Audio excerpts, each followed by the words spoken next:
Monsieur le ministre d'État, ministre de l'Agriculture, de l'Élevage et de la Pêche.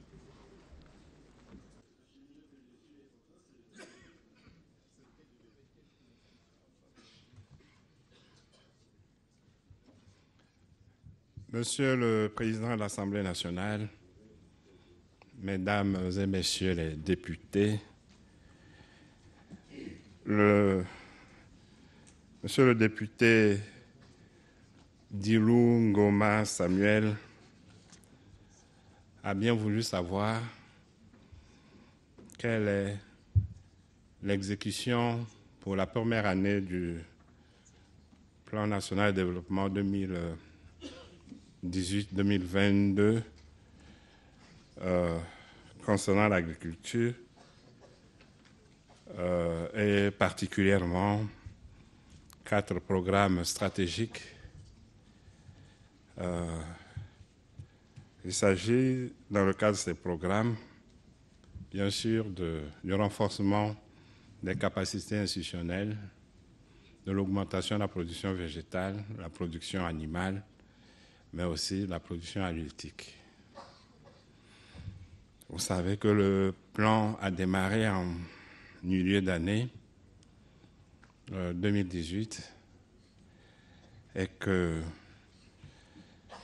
cette année a été caractérisée par une situation financière extrêmement difficile. Ainsi, les moyens prévus pour la mise en œuvre de ces 4 programmes stratégiques n'ont pu être disponibles.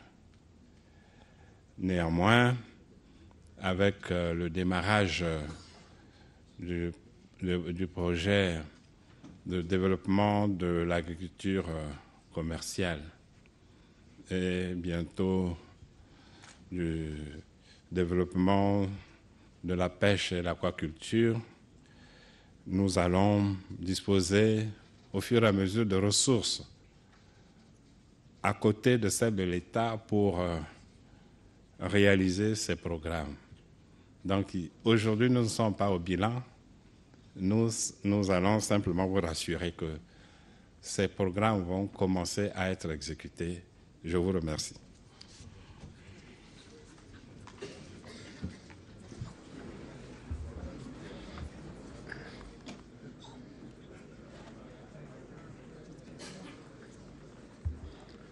Merci. Ministre d'État, ministre du Commerce, des Approvisionnements et de la Consommation.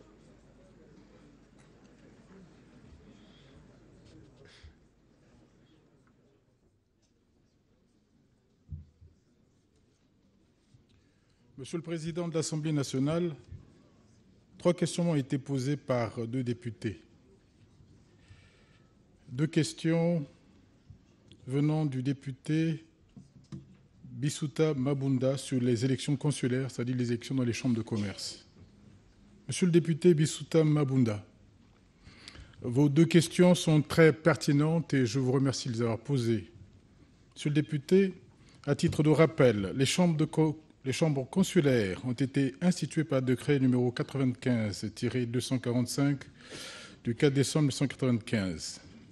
Elles sont nées des cendres de la Chambre nationale de commerce, d'industrie et d'agriculture et des chambres régionales de commerce, d'industrie et d'agriculture. Ce sont des établissements publics dotés de la personnalité morale et d'une autonomie financière et, de manière générale, elles sont chargées de représenter, de défendre les intérêts de tous les secteurs de l'économie en servant d'interlocuteurs entre le secteur privé et les pouvoirs publics. Vous comprenez à quel point ces structures sont très importantes pour l'économie de notre pays. Elles doivent donc fonctionner normalement, notamment en organisant régulièrement les élections telles que prévues par les textes, donc tous les 4 ans. Monsieur le député, 21 ans sans élection, effectivement, pose problème. Mais la raison est simple, c'est que depuis 21 ans, il n'y a jamais eu d'allocation budgétaire pour organiser les élections consulaires. Monsieur le député, votre interpellation arrive à point nommé. Je compte maintenant sur vous pour que cette allocation budgétaire soit inscrite dans la loi de finances de 2020. En disant cela, j'espère avoir répondu à vos 2 questions. Je vous remercie. Je passe maintenant à la question posée par le député Pascal Leyinda sur Sonoc.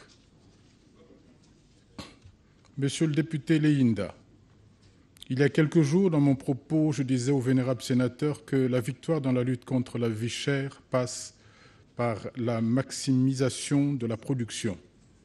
Plus vous produisez, plus l'offre devient importante et plus les prix baissent. Le ciment est un bon exemple donné par le président de la République. Je vous remercie de l'avoir posé, de l'avoir plutôt rappelé.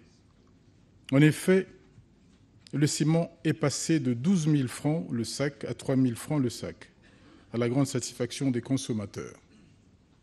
La production dans le secteur du ciment est devenue très importante et la compétition très rude à l'intérieur du pays entre les différents producteurs. Les entreprises sont en train de se restructurer de façon à faire face de manière sereine, non seulement à cette compétition interne, mais aussi à celle qui viendra bientôt de l'extérieur avec la suppression des barrières douanières dans 10 ans dans le cadre de la zone de libre-échange continentale, la ZLECAf. Monsieur le député, vous avez ratifié il y a quelques jours l'accord sur la zone de libre-échange continentale. Les entreprises du secteur du ciment comme Sonoc s'organisent pour être dans cette dynamique.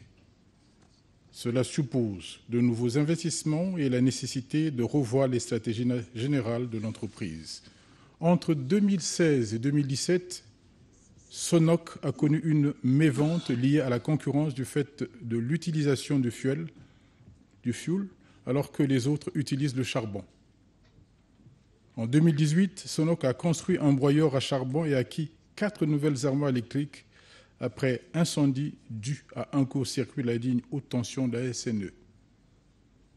Pendant cette période de travaux de rénovation de l'outil de production, Sonoc a procédé à l'abattement des salaires, primes et indemnités du personnel. La société était en arrêt.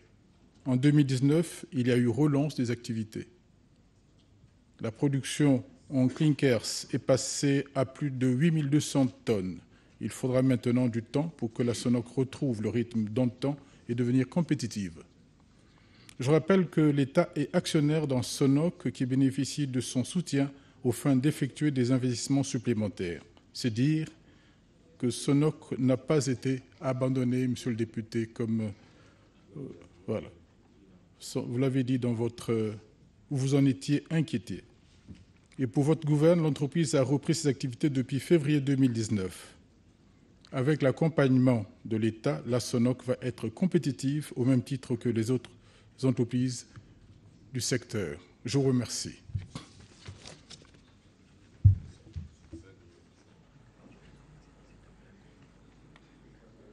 Merci. Ministre des Mines et de la Géologie.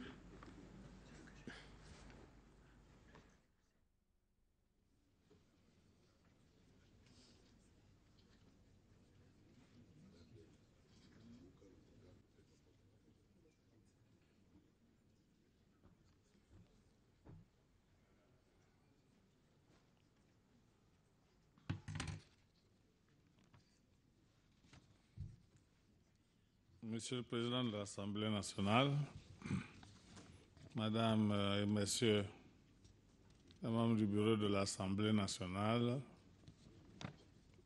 Mesdames et Messieurs les députés,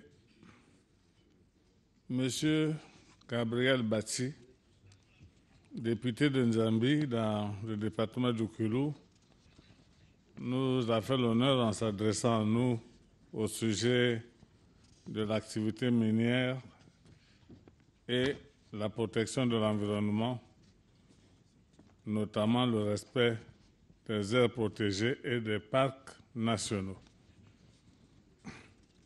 Après son préambule, il formule 3 questions. D'abord, il voudrait savoir si les dispositions des arrêtés délivrés à ces sociétés leur donnent le droit d'aliéner le patrimoine national des aires protégées. Et il a pris l'exemple de Konkwati Ndouli. Monsieur le député, à ce que je sache, le parc national de Konkwati-Ndoli, au terme du décret numéro 99-136 du 14 août 1999, comporte en son sein une zone périphérique dite d'éco-développement où d'autres activités sont autorisées. Dans ce cadre, des recherches minières et même pétrolières ont été réalisées. C'est par exemple dans cette zone que se situe le projet de production de potasse, Chitukola Potash, qui a régulièrement obtenu des permis de recherche et d'exploitation en Conseil des ministres et a même pu obtenir une convention d'exploitation minière adoptée par le Parlement et promulguée par son Excellence, Monsieur le Président de la République. Ne pensez quand même pas que, au cours de ce long processus, nous nous sommes tous trompés. L'activité minière est réglementée ainsi que la gestion des parcs. C'est la zone centrale du parc qui est strictement réservée aux gorilles. Pour travailler dans ces zones d'éco-développement, les sociétés minières reçoivent une autorisation d'accession du ministère de l'économie forestière et il leur est demandé de se conformer aux dispositions en vigueur, aux dispositions des textes en vigueur en matière de protection de l'environnement et des recherches minières. La deuxième question, c'est celle de savoir s'il existe un conseil de surveillance des sociétés minières au sein de la Direction générale des mines et de la géologie.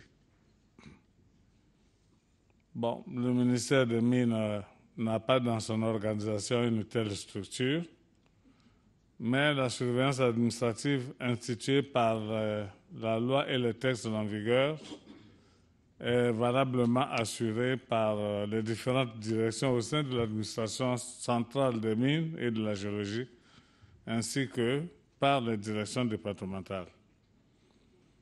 Je vous signale que la direction départementale du Kwilu est à ce jour plus outillée en matière de surveillance administrative et s'acquitte valablement de cette tâche. La troisième question, êtes-vous au courant de l'existence d'un comptoir d'achat de cassitérite et autres minerais installé par la société Alcar Trading Congo dans la réserve de Mafumbi? Bon, le comptoir n'est pas une structure de terrain, c'est une société qui est chargée de commercialisation des matières précieuses et certains minéraux faisant l'objet d'un règlement spécial. La cassitérite, c'est le minerai d'étain qui fait l'objet d'une réglementation spéciale à l'international et notamment au niveau de la CIRGEL, organisation dont le Congo assure actuellement la présidence. Ces minerais, donc la cassitérite, le coltan, le tungstène et autres, doivent être soumis à une traçabilité rigoureuse, c'est-à-dire que le lieu de production doit être connu et certifié, ainsi que le cheminement du minerai jusqu'à l'export. Le comptoir est une pièce essentielle du dispositif de traçabilité sur les chaînes d'approvisionnement des chaînes d'approvisionnement responsables en minéraux et qui permettent aussi aux artisans d'évacuer leur production et de gagner ainsi leur vie. Enfin, je terminerai en affirmant que la société Alcar Trading Congo est bien détentrice d'une autorisation d'ouverture d'un bureau d'achat, de vente et d'exportation de la cassitérite numéro 0026/MMG DGM DPMM du 8 janvier 2019 délivré par l'administration des mines. La cassitérite est donc produite par les ressortissants congolais natifs de ces zones. Ils sont tous connus des services de l'administration centrale des mines ainsi que du conservateur du Parc national de Konkwati-Ndouli. Cependant, nous avons bien noté l'information que M. Bati a bien voulu mettre à notre disposition et allons la traiter avec rigueur pour gérer la situation de ces exploitants clandestins. Et je vous remercie.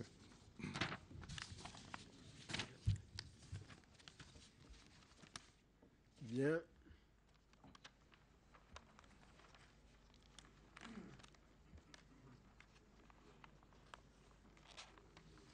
Ministre de l'Aménagement, de l'Équipement du Territoire et des Grands Travaux.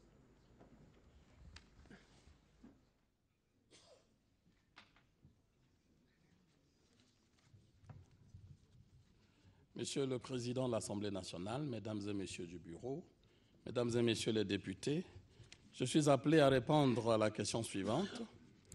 Face aux désastres liés aux problèmes d'ensablement qui ne datent pas d'hier et qui prend des proportions inquiétantes avec l'élargissement de la ville, entendu Brazzaville, évidemment, qu'entend faire les ministères devant ces défis? C'est la question que pose l'honorable Samuel Dimou Ngoma, question pertinente, évidemment, mais malheureusement, nous n'aurons pas le temps nécessaire parce qu'elle soulève la problématique des désordres qui minent les zones sensibles du tissu urbain dans nos principales villes, dans Brazzaville, Pointe-Noire et d'autres, où le théâtre des érosions et des ensablements met à mal la viabilité des quartiers entiers et expose nos concitoyens à la précarité. Évidemment, vous savez que plusieurs facteurs combinés favorisent ce phénomène. Il y a l'érodibilité des terres, donc vous savez que les terres de Brazzaville, c'est 80% de sable fin, du sable batéké, donc notamment très fragile aux intempéries. Il y a la destruction du couvert végétal. Vous le savez aussi, la couverture végétale de Brazzaville a été réduite de 80% ces dernières années, avec pour conséquence, effectivement, la vulnérabilité des sols aux érosions. Et puis, l'urbanisation anarchique, donc l'action combinée des deux, qui, sur fond de démographie, sur fond d'incivisme aussi, la superficie de Brazzaville est passée, a été multipliée par 4. C'est-à-dire passant de 6 000 hectares en 1980 à 24 700 hectares en 2018, ce qui correspond à une extension annuelle d'à peu près 600 hectares sur cette période. Vous voyez, c'est quand même gravissime. Et pour ceux qui savent, l'observation de la ceinture périphérique de la ville, pour ceux qui habitent depuis des années, de la ville de Brazzaville, révèle une suite de collines et ne présentant aucun désordre lorsqu'elle n'était pas encore touchée par l'activité humaine. Et c'est pour cela que face à cette préoccupation, à cette situation, je dis, de plus en plus préoccupante, le gouvernement a mis en place une commission interministérielle présidée par le Premier ministre, évidemment, pour la recherche des solutions à cette question de façon générale. Au plan juridique, il faut déjà dire que la loi d'orientation sur l'aménagement et le développement du territoire fixe le cadre légal de la politique d'aménagement du territoire dans le respect des objectifs de base du développement durable. Il y a le schéma directeur d'urbanisme de Pointe-Noire et de Brazzaville notamment, donc des documents qui dictent, entre autres, une série d'orientations, d'actions spécifiques qui couvrent l'essentiel. Une nouvelle gouvernance urbaine pour réguler, s'il faut le dire, les marchés fonciers, faire appliquer l'arsenal juridique et rehausser le profil environnemental de la ville en luttant contre les érosions, l'ensablement et les inondations, j'en passe. Le code de l'urbanisme et de la construction qui vient d'être voté au Parlement organise et réglemente donc ces domaines. Il y a effectivement la loi numéro 21/2018 qui a fait allusion l'honorable tout à l'heure, qui, elle, fixe les règles d'occupation et d'acquisition des terres et terrains. Actuellement sont en discussion, effectivement, au niveau du gouvernement, les textes sur l'environnement. Donc on peut dire qu'aujourd'hui, les textes existent. Et leur application, alors j'insiste sur ces cas, et leur application dans ces cas précis demande une synergie collective. Une synergie collective au regard de la sensibilité de la question. Parce que la protection de l'environnement, je voulais dire la protection des populations vulnérables, passe aussi par la sanction contre les inciviques qui favorisent des désordres de l'espace urbain. Alors, au plan technique, le gouvernement a effectivement engagé quelques actions visant à sortir certains quartiers de ces désastres. Il y a donc, avec le concours effectif de la Banque mondiale, nous sommes en train de réaliser ce qui est appelé le projet de développement urbain et de restructuration des quartiers précaires, qui s'attache à réhabiliter certains quartiers précaires de Brazzaville et de Pointe-Noire afin d'améliorer les conditions de vie. La démarche est importante. Le projet va appliquer une approche de restructuration, une approche intégrée, qui permettra de rendre les municipalités plus responsables du développement urbain et de la prestation de services aux administrés, en mettant l'accent sur la participation et surtout sur l'inclusion de la population urbaine, parce que c'est leur devoir. Et donc, à l'atteinte des objectifs, ce projet pourra être répliqué dans d'autres quartiers par les municipalités elles-mêmes, qui auront donc l'expertise de la restructuration des quartiers précaires. Et notre projet est en cours, évidemment, au ministère en charge des affaires foncières sur les opérations d'aménagement foncier. Donc, une façon moderne de faire les lotissements. Et nous pouvons dire qu'un accompagnement aussi avec la banque, avec l'Agence française de développement a été convenu pour que nous fassions ce que nous appelons un programme de lutte contre les effets induits par les changements climatiques. Et il est également prévu et envisagé au niveau du gouvernement des politiques de reboisement et de végétalisation des espaces collinaires afin de protéger à nouveau contre les érosions et en fonction des moyens dont disposera l'État, parce que ceci est très coûteux, l'État procédera à la construction des ouvrages d'assainissement de façon cohérente pour canaliser les eaux qui déferlent sur les collines en portant tout au passage, sans oublier effectivement le rétablissement des lits des rivières. Vous voyez que c'est tellement passionnant que j'aurais pu continuer, mais je m'arrête là, je vous remercie.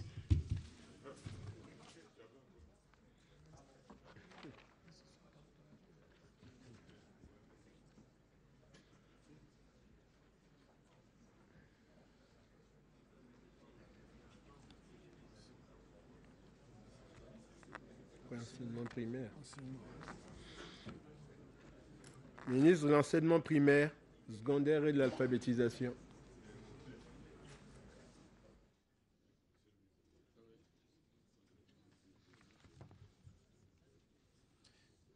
Monsieur le Président de l'Assemblée nationale, Mesdames et Messieurs les membres du Bureau de l'Assemblée nationale, Mesdames et Messieurs les députés, et particulièrement Monsieur le député Benoît Nkari, que je remercie pour l'intérêt manifesté aux problèmes que rencontre notre département ministériel.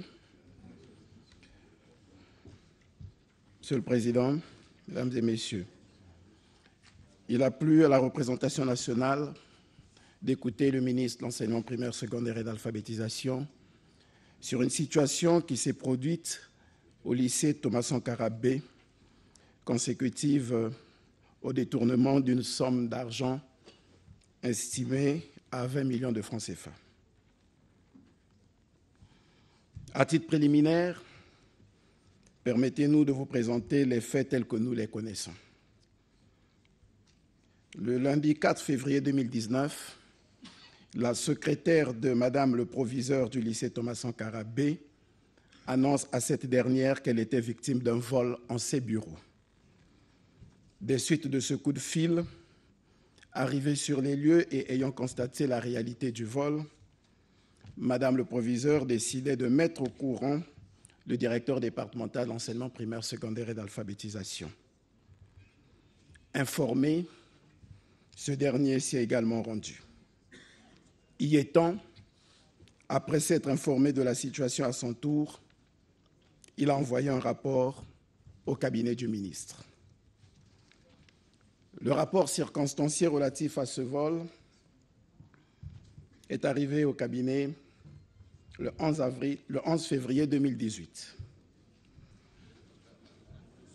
Le 11 février 2019. Merci. Faisant état donc des déclarations de la plaignante, Madame le proviseur, qui suspectait ses proches collaborateurs comme étant les auteurs du forfait, et indiquait que cette manœuvre a consisté en une soustraction frauduleuse de la somme de 16 877 000 francs CFA. Par ailleurs, selon les propos de Madame le proviseur, elle renseignait que tous avaient quitté l'établissement au même moment à 17 h, à la fermeture des bureaux. Ce qui est curieux, c'est que le vol s'est produit sans effraction. Ainsi, la somme volée concernait une partie des frais d'inscription aux examens en effet, une partie des frais des contributions des parents d'élèves de scolarité et une autre, semble-t-il, de l'argent personnel, et tout cet argent était, semble-t-il, placé à 3 endroits différents dans son bureau. Le cabinet du ministre a réagi rapidement et les intéressés ont été convoqués, auditionnés, tel que cela ressort des différentes pièces et procès-verbaux produits au dossier que nous pourrons présenter aux honorables députés. Ce vol, nous l'avons dit, sans effraction, n'était pas le fait d'un tiers, mais le fruit d'une concertation entre les cadres impliqués. Mais nous ne nous sommes pas arrêtés là. Dès l'instant où le vol a été déclaré, les services judiciaires avaient été saisis. Les commissariats de police saisis de la procédure. On peut relever simplement que Madame l'économe, qui était malade et convalescente au moment des faits, nous semblait a priori loin de la manœuvre. A priori également, pouvaient être loin de la manœuvre les directeurs d'études vague A et vague B, étant loin des bureaux de Madame le proviseur et de l'économa, puis de la gestionnaire.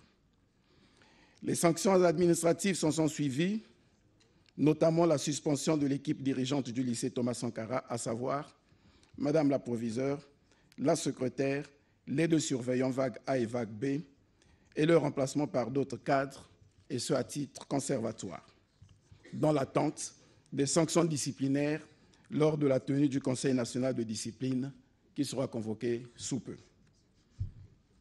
Confère des notes de service prises à cet effet.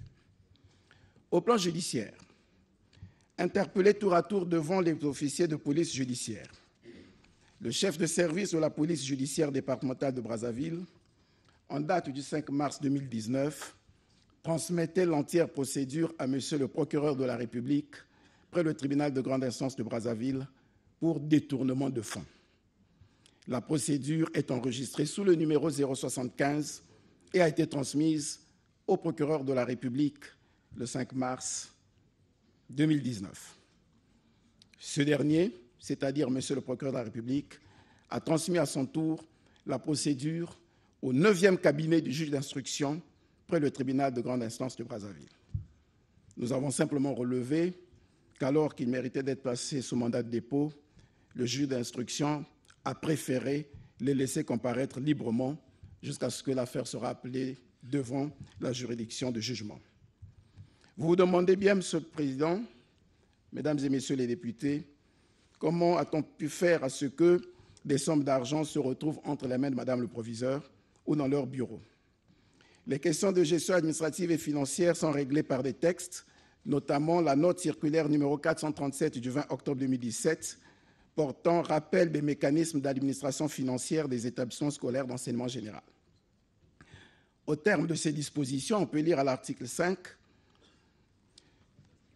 que le conseil d'administration adopte le budget programme et les décisions budgétaires modificatives, met en place un comité de gestion composé d'un trésorier, le gestionnaire, l'économe ou l'intendant selon les cas, d'un contrôleur de gestion et des associations des parents d'élèves. Contrôle la gestion de l'établissement chaque fois que le besoin se fait sentir. Au terme de l'article 7, les fonds de la caisse de gestion de l'établissement sont placés dans un compte ouvert dans un établissement financier de la place et géré par le comité de gestion dont les membres sont tous co-signataires sur le dit compte. Il rend compte de sa gestion au conseil d'administration. Au terme de l'article 13, tout acte de détournement de fonds ou du matériel reçu est passible de poursuites et sanctions administratives, disciplinaires et pénales prévues par les textes en vigueur. Donc, pour notre petite analyse, on peut reconnaître que si les cadres impliqués dans la gestion des fonds détournés au lycée Thomas Sankara avaient suivi minutieusement les prescriptions de cette circulaire, comme cela se fait dans tous les autres établissements, on rappelle qu'il y a 54 lycées sur toute l'étendue du territoire, près de 300 et quelques collèges, près de 2000 écoles primaires, on n'en serait pas arrivé là. Vous conviendrez donc ainsi que les acteurs impliqués ont fait preuve non seulement d'une légèreté blâmable, mais d'une entente pour faire disparaître les fonds mis à leur disposition. S'agissant des candidats au bac, Monsieur le Président, on en compte 1764. Le montant correspondant à leurs frais d'inscription est de 8 720 000 francs CFA. Les dispositions sont prises pour qu'ils puissent passer leur examen. Je vous ai dit qu'en principe, les fonds sont gérés dans des établissements bancaires ou financiers ou mis à la disposition du régisseur. Les sommes qui s'y trouvaient déjà ont servi à couvrir le gap pour permettre aux enfants de passer leurs examens. L'entier dossier, le rapport d'enquête de la police, les lettres de transmission du parquet au juge d'instruction sont disponibles et pourront être mis à votre disposition, Monsieur le Président, Mesdames et Messieurs les membres du bureau. Je vous remercie. Bien. Ministre des Petites et Moyennes Entreprises, de l'Artisanat et du secteur informel.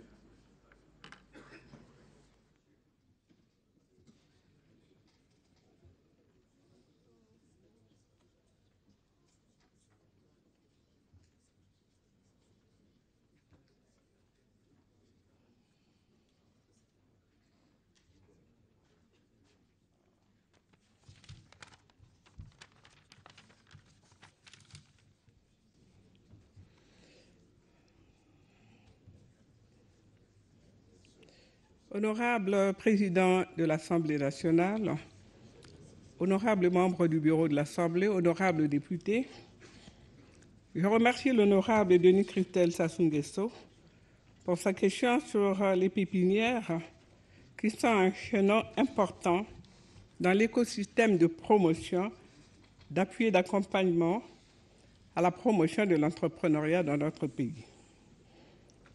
La réponse à la question tient en deux parties. Mais avant tout propos, je voudrais solliciter l'indulgence de votre auguste Assemblée quant à l'usage des termes incubateur, pépinière, couveuse, etc., qui, pour les puristes de la science entrepreneuriale, se distinguent les uns des autres. Dans ma réponse, pour simplifier et rendre claires les choses, je vais me référer indifféremment à l'incubateur et à la pépinière, publique ou privée, comme étant, selon les mots de Monsieur le Président de la République, des structures opérationnelles qui suscitent, aident à s'installer, accompagnent et facilitent la réussite rapide.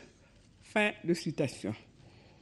D'abord, au niveau des fondements politiques et juridiques, le principe de construction des pépinières figure 1.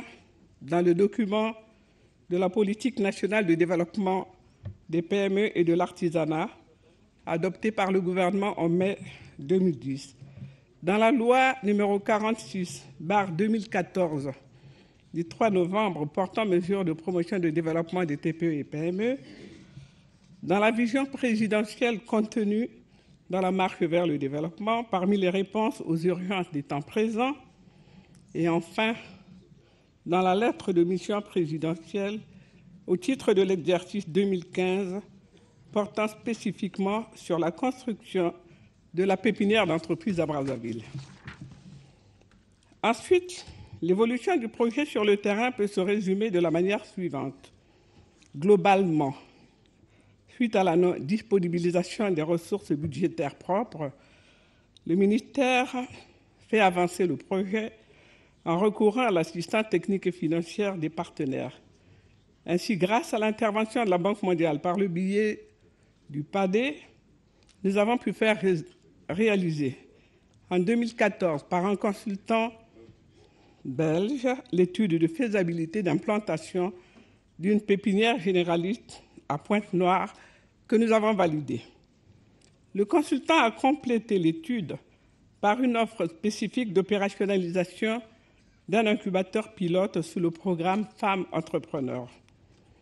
Cette étude a servi de base, répondant favorablement à notre demande, à la décision du conseil municipal et départemental de Pointe-Noire de mettre à la disposition du ministère un terrain pour construire le bâtiment de cet incubateur.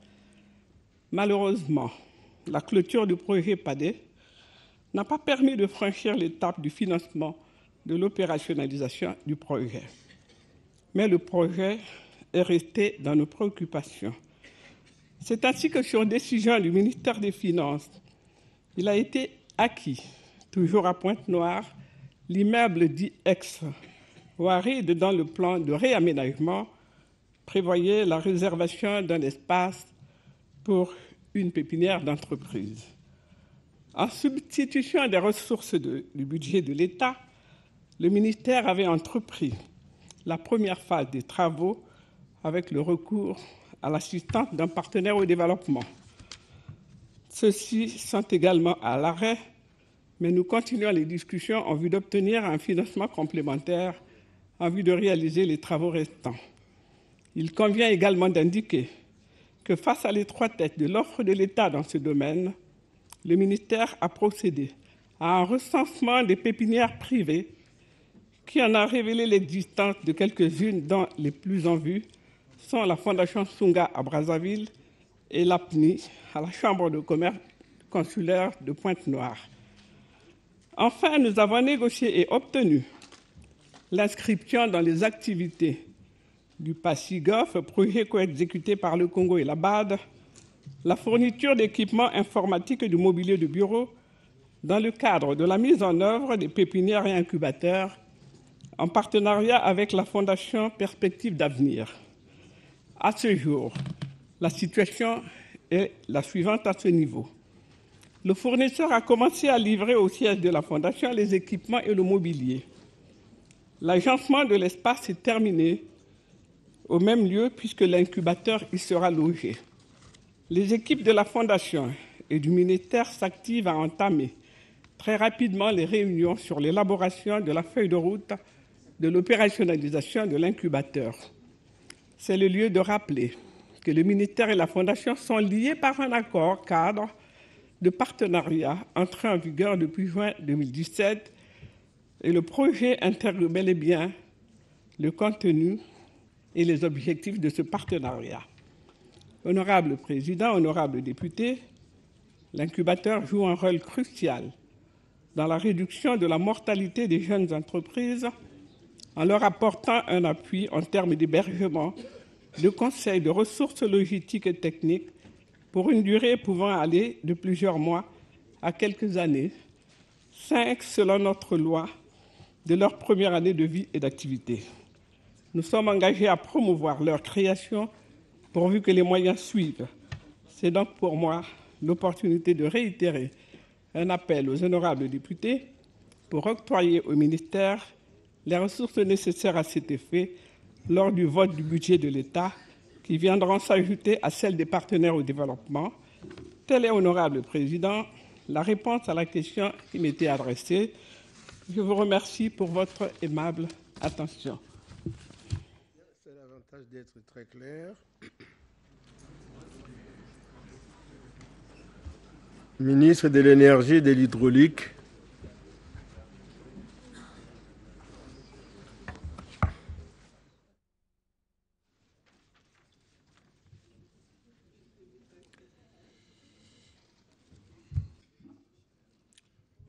Monsieur le Président de l'Assemblée nationale, Mesdames et Messieurs les membres du Bureau, Mesdames et Messieurs les députés, je donnerai une réponse aux questions posées par Monsieur le député Denis Christelle Sassou Nguesso sur Copasol, avant de dire quelques mots sur le soleil et l'eau, qui sont l'un et l'autre des sources d'énergie renouvelable. Monsieur le député, la Congolaise des panneaux solaires, en sigle Copasol, est une société anonyme au conseil d'administration de laquelle un fonctionnaire du ministère en charge de l'énergie a été désigné. À ce jour, celui-ci n'a pas encore été convoqué pour y siéger. C'est le seul lien que mon ministère entretient avec cette société. L'entrée en production de cette unité est attendue, sous réserve que les panneaux solaires qu'elle produira sont compétitifs. Notre Agence nationale d'électrification rurale pourrait s'approvisionner auprès d'elle lors de la mise en œuvre de son programme d'électrification rurale par des kits solaires, des ménages et des infrastructures communautaires de base qui sont éloignés des réseaux de distribution. Monsieur le député, la contribution de l'électricité produite à partir des sources renouvelables est actuellement inférieure, bien inférieure à 40%. Donc très faible, car l'énergie produite au Congo est dominée par le thermique gaz. Cette contribution va reculer très prochainement avec la mise en exploitation de la 3e turbine de la centrale électrique du Congo. Cependant, outre la valorisation du potentiel gazier que possède notre pays, la politique du gouvernement en matière d'augmentation à moyen et long terme de l'offre d'électricité demeure toutefois en faveur des solutions qui font appel à des sources renouvelables.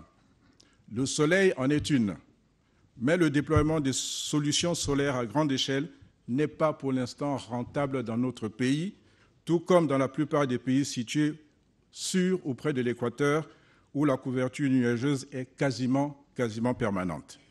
La mise en œuvre de ces solutions nécessite aussi des arbitrages intelligents par rapport notamment à la faune et à la flore qu'il faut préserver et aux terres agricoles qu'il faut rendre disponibles.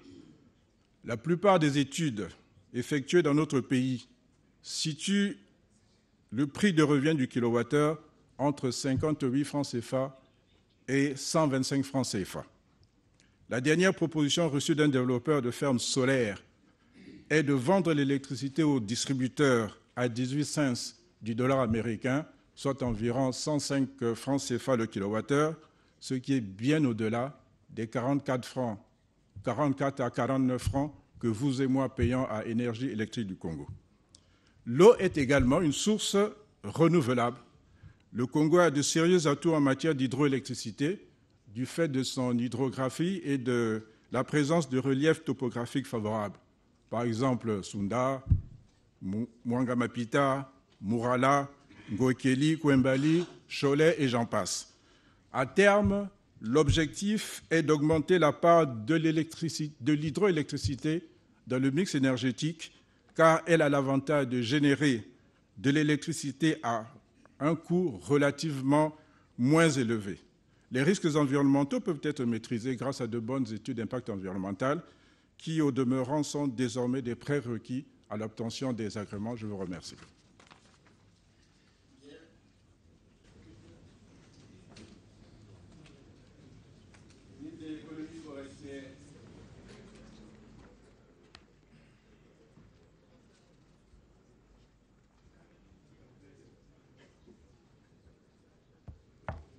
Je vous remercie, honorable président, mesdames et messieurs les membres du bureau, mesdames et messieurs les députés. J'ai donc l'honneur de répondre à la préoccupation de l'honorable Ngozok Mezeka, qui m'a posé deux préoccupations sur l'exécution du cahier de charges de la société CIFCO dans le département de la Sangha. Monsieur le député Ngozok, vous avez bien précisé, il s'agissait de la contribution à la construction du pont dans la localité de Mbala. Effectivement, lors de la signature de ce cahier de charges, l'entreprise s'était engagée à réaliser donc les travaux qui devaient donc accompagner la construction de ce pont. Il s'agissait de la réouverture de la route reliant Talatala à la rivière Koudou à Mbala, route longue de 80 km, de l'affectation des engins et d'un personnel de la société de CIFCO au chantier de construction de ce pont et de la fourniture du carburant nécessaire à la réalisation des travaux de construction. Donc tout ceci a été réalisé par la société et même au-delà. Et je vais vous le dire, tout ce que la société a réalisé comme travaux au-delà des engagements pris dans le cadre de la mise en œuvre de son cahier de charges. En 2009, donc la route était ouverte, la route longue de 80 km. 2015, réouverture de la route, comme vous le savez, c'est une route qui n'est pas assez fréquentée, donc la forêt reprend toujours ses pouvoirs sur cette partie et donc la route se referme. Donc 2015, réouverture de la route. Alors, entre-temps, la société donc a réalisé certaines actions, dont la gratuité de la consultation des malades au centre de santé intégré de Talatala, la gratuité de la consultation et des soins pour les autochtones au centre de santé intégré de Talatala, la prise en charge de 4 enseignants vacataires et de la prime de 3 enseignants fonctionnaires à l'école primaire de Talatala, la prise en charge de 2 enseignants et d'une infirmière, respectivement à l'école primaire et à l'infirmerie du village Bolozo, la prise en charge de 7 enseignants du collège de Talatala, la construction d'une école primaire de 3 salles de classe à Kokoa avec une prise en charge de 3 enseignants, la construction d'une annexe de l'école primaire de Talatala à Ingaba pour la prise en charge scolaire des 3 enfants autochtones, la construction d'une salle de réunion avec socle en béton au village Zoulabout et à Talatala village, l'installation de 3 forages à Talatala, l'amélioration de l'habitat des populations riveraines par la remise des planches dans les villages Bolozo, Boudel, Ngaba, Talatala village. Et enfin, la construction des cases du chef de village et du sage du village Komo, des chefs de village de Talatala et de Ngaba. Monsieur le député, j'aimerais vous rassurer que nous sommes en train de préparer le plan d'aménagement, l'adoption des plans d'aménagement de cette concession, de cette UFE, et donc nous aurons l'occasion de négocier encore un autre cahier de charges. Et je voudrais aussi profiter de cette occasion pour dire que la négociation des cahiers de charges est donc du pouvoir des autorités locales, donc le conseil départemental et aussi les préfets des localités. Et donc l'économie forestière ne fait qu'accompagner donc le suivi de la mise en œuvre de ces cahiers de charges. Donc nous sommes à votre disposition pour s'enquérir avec vous, pour regarder avec vous comment renégocier un cahier de charges lors de la signature de l'avenant, donc du plan d'aménagement lié au plan d'aménagement de la société CIFCO. Je vous remercie pour votre aimable attention. Bien. Ministre des Postes et Télécommunications et de l'économie numérique. Vous avez...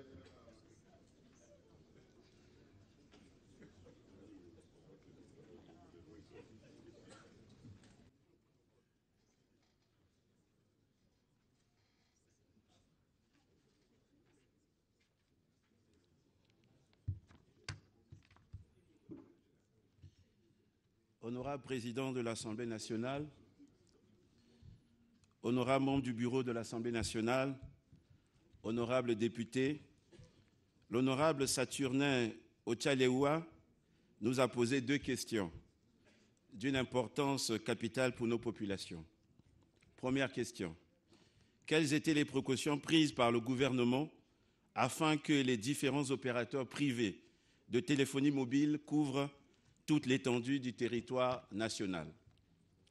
La libéralisation du secteur des télécommunications, avec l'adoption de la loi numéro 14/97 du 26 mai 1997, a permis au gouvernement d'accorder les licences initiales aux sociétés Celtel Congo, actuellement Airtel Congo, en 1998, Libertis, actuellement MTN Congo, en 1999, et Équateur Télécom Congo, opérant sous la marque commerciale Azur en 2009, qui les autorise à établir et à exploiter individuellement un réseau de radiotéléphonie mobile cellulaire de type GSM ouvert au public. Dans le cadre de l'exploitation de ces licences, il a été fixé dans un cahier des charges les droits et les obligations auxquelles ces sociétés sont soumises, ainsi que les localités qu'elles doivent couvrir par leurs réseaux respectifs. La zone de couverture, ainsi prescrite, est fonction du déploiement du réseau qui se fait selon un chronogramme établi comme suit. 1.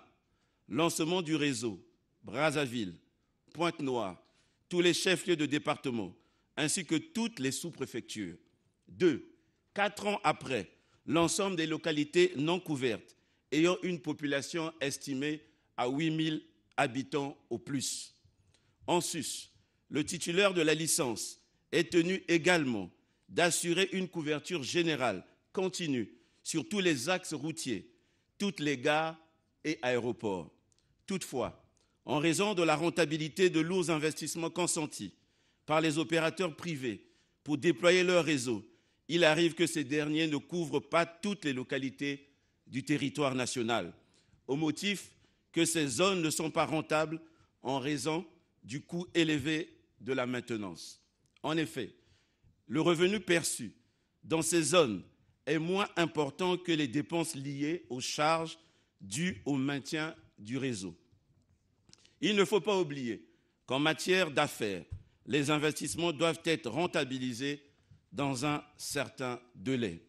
À cet effet, le gouvernement, à travers son instrument, l'Agence de régulation des postes et communications électroniques, avait obligé les opérateurs de veiller à ce que ces localités soient couvertes par au moins l'un d'eux, dans la mesure du possible, afin de minimiser les pertes.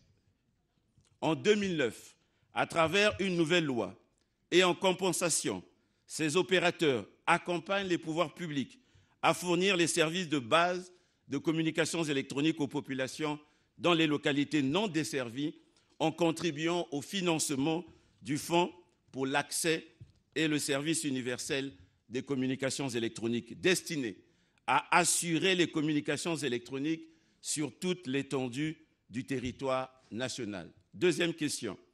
Nous constatons tous qu'il existe plusieurs localités non couvertes par ces opérateurs. Quelles mesures le gouvernement compte-t-il prendre afin de remédier promptement à cette insuffisance? Effectivement, honorables députés, il existe encore à ce jour des localités non couvertes par les opérateurs de la téléphonie mobile. Ceci pour les raisons évoquées supra. Pour y remédier, nous avons fait inscrire dans la loi des finances 2019 le taux de contribution des opérateurs réseau au Fonds pour l'accès et le service universel des communications électroniques créé par la loi numéro 9/2009 du 25 novembre 2009 portant réglementation du secteur des communications électroniques. Ce taux est fixé à 1% du chiffre d'affaires hors taxe, net des frais d'interconnexion des opérateurs concernés. Ce fonds aura pour principale mission d'assurer le financement de projets visant à couvrir l'ensemble du territoire national en infrastructures et services de communications électroniques, notamment dans les zones blanches. 2 décrets ont ainsi été approuvés en Conseil des ministres pour la mise en œuvre de cette politique. Le premier fixe les modalités de mise en œuvre de l'accès et du service universel des communications électroniques et le second porte sur les modalités de gestion du Fonds pour l'accès et le service universel des communications électroniques. Telle est l'économie des réponses aux questions qui nous ont été posées par l'honorable Saturnin Ocha-Leua. Je vous remercie, honorable président. Très bien. Ça a l'avantage d'être clair. Ministre des Affaires sociales et de l'Action humanitaire.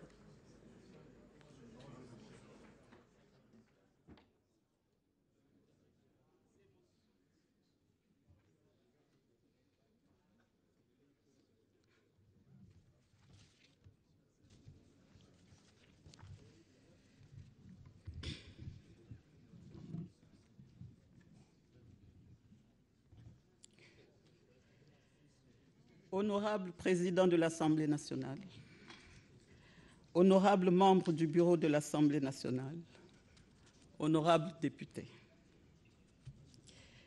l'honorable Auguste Ngabele m'a posé 2 questions. L'une et l'autre portent respectivement sur les enfants de la rue et les personnes déficientes mentales. À propos de la politique, l'accompagnement et la prise en charge envisagée par mon département des personnes et des communautés vulnérables est une question de vision et de volonté des gouvernements, en conformité avec les mandats et les engagements pris pour y faire face. La vision et la volonté des gouvernants du Congo sont de faire de notre pays une société solidaire où chaque citoyen, quelle que soit sa condition, ne soit pas un laissé pour compte. Après un état des lieux qui a révélé les faiblesses caractérisées par un état de délabrement avancé et l'inadaptation de l'administration centrale et des structures de prise en charge des personnes vulnérables, nous avons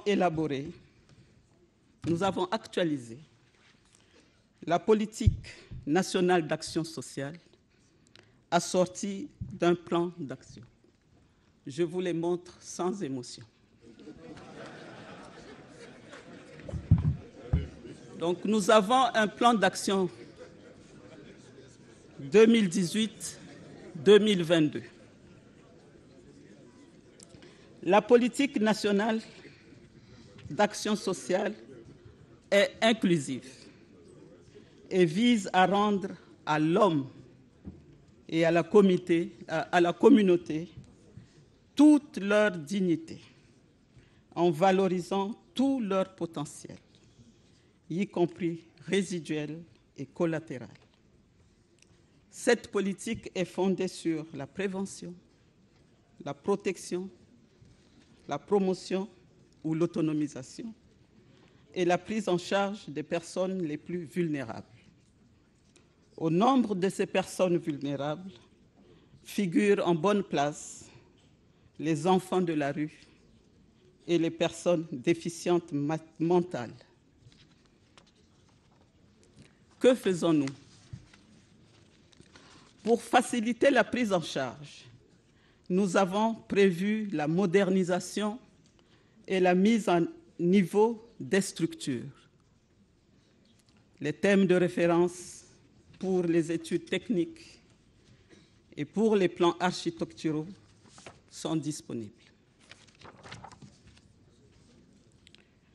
En ce qui concerne les enfants en situation de rue, honorable président, honorables membres du bureau, honorables députés, le postulat du gouvernement est clair. La place de l'enfant est dans une famille, qu'elle soit biologique, d'accueil ou d'adoption. Sa présence dans un établissement d'accueil et d'hébergement, public ou privé, doit être temporaire.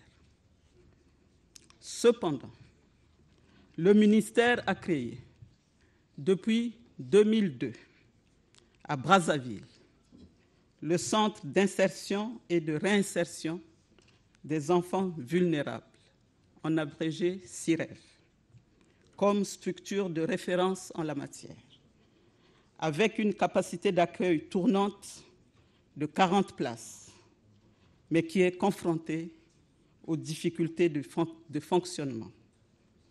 Ce centre figure sur la liste des structures à moderniser et à mettre à niveau. Le ministère accompagne les familles en vue de la réintégration familiale des enfants en rupture le ministère autorise la création des structures privées d'accueil et d'hébergement.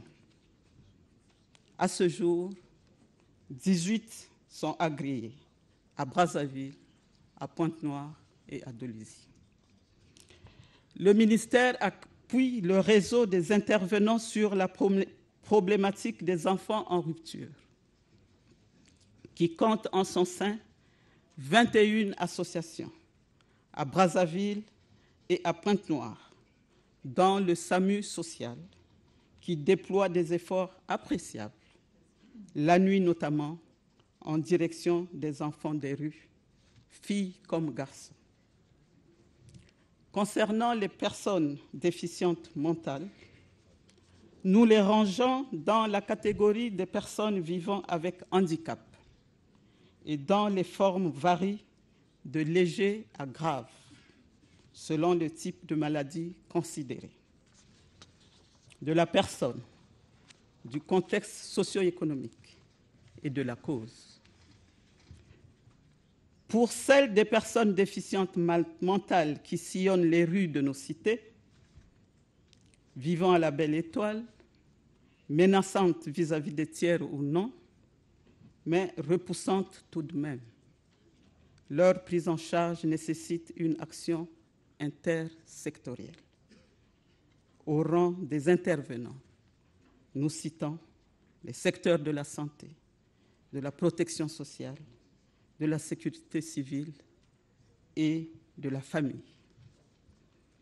Face à ces malades en errance, le gouvernement qui mesure l'ampleur du problème sait que la solution passe, entre autres, par la construction et l'équipement des structures plus adaptées en lieu et place de l'offre actuelle, sans oublier la formation des spécialistes.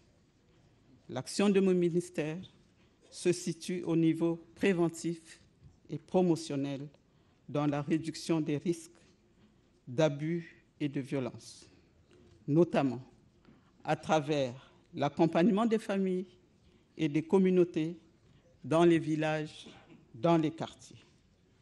Nous disposons à cet effet de 113 circonscriptions d'action sociale à travers le territoire national, d'un institut psychopédagogique qui jouxte le service psychiatrique du CHU de Brazzaville et d'un centre national de prévention et de traitement des traumatismes psychiques à l'OCH de Mongali 3 à Brazzaville.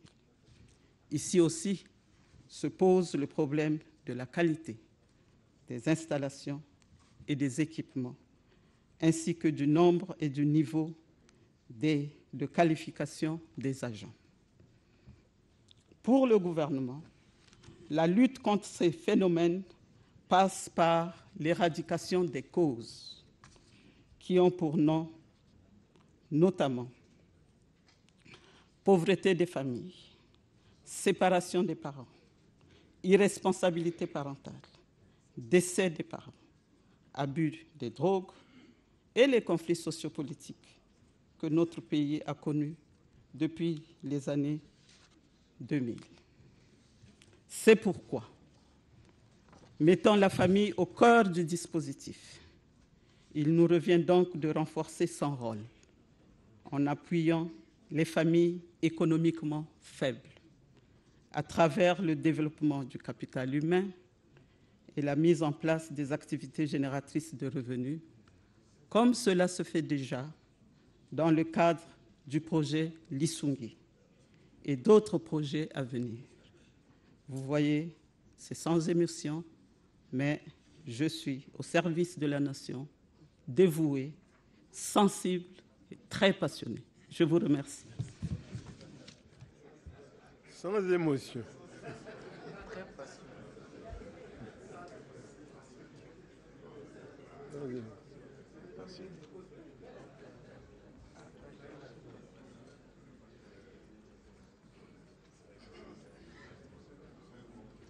Ministère de la Jeunesse et de l'Éducation civique. Nous avons fait face à un atavisme d'un autre âge qui a voulu qu'au nom d'une certaine effervescence sans nom, que l'obscurantisme prenne le dessus sur la raison.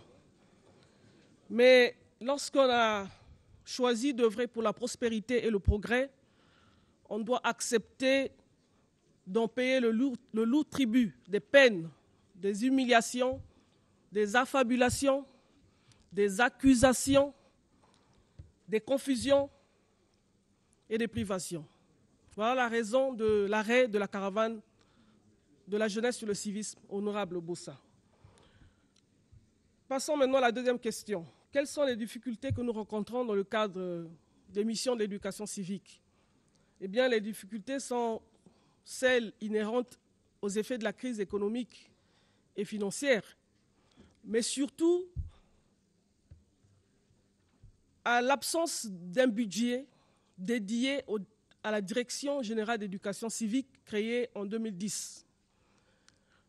À ce jour, les activités d'éducation civique sont financées par le Fonds d'appui à la jeunesse créé par la loi 10-2000 du 31 juillet 2000.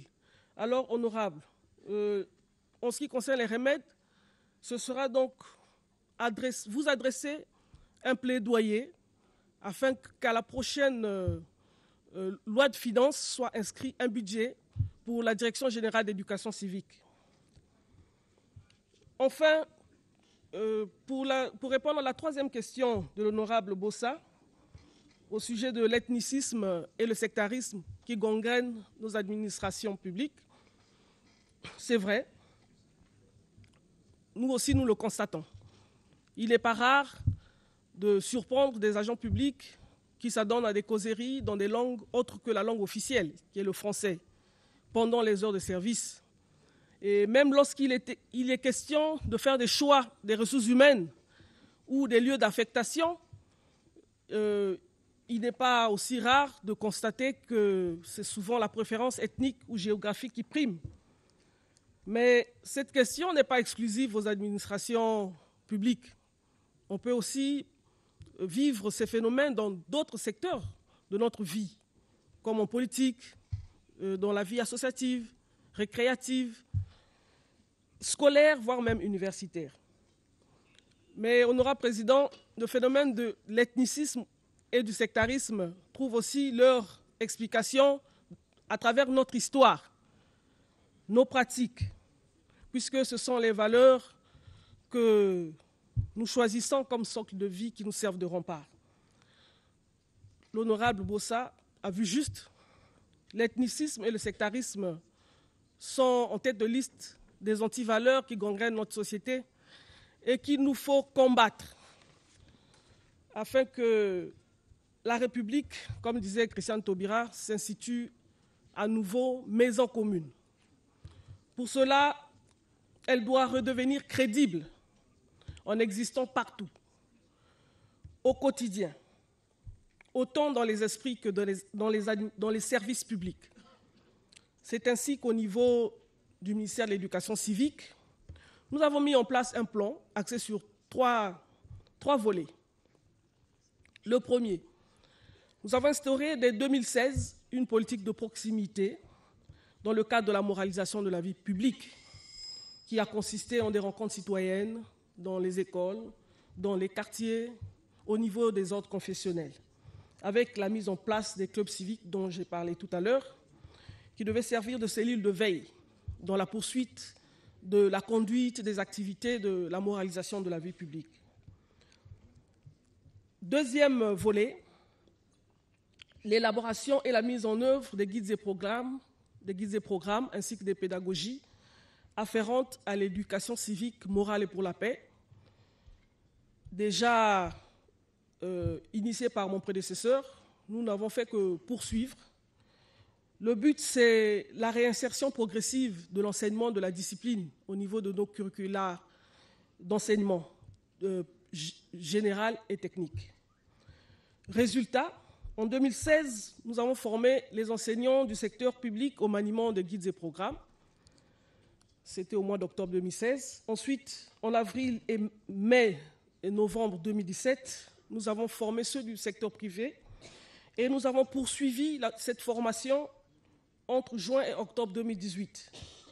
Et aussi, j'en profite pour vous informer qu'il existe désormais une filière au niveau de l'Institut national de la jeunesse et des sports dédiée à l'enseignement de l'éducation civique. Donc, les professionnels qui sortiront de cette filière viendront en appui aux enseignants qui sont sur le terrain pour combler le déficit des enseignants de cette discipline. Et le dernier volet, c'est l'organisation de façon rotative des colonies de vacances dans les 12 départements de notre pays. Le but, c'est de promouvoir le brassage socio-culturel et de renforcer la cohésion et l'unité nationale. En définitive, Honorable Président, l'éradication de l'ethnicisme ou du sectarisme exige l'implication de tous, notamment la société civile et des ordres confessionnels qui, à eux seuls, regorgent environ 80% de notre population. C'est en tout cas la condition d'une réponse collective et durable au tourment du repli identitaire, puisque Dieu se rit des hommes qui se plaignent des conséquences alors qu'ils en chérissent les causes. C'est sur cette pensée de Bossuet, Honorable Président, que je remercie une fois de plus l'Honorable Bossa Fidèle. Merci. Très bien. Très bien. C'était la dernière. Je peux dire que le gouvernement a bien clôturé. Il nous reste 1 heure. Il nous reste 1 heure. Il faut se conformer au règlement. On ouvre la liste pour la deuxième partie.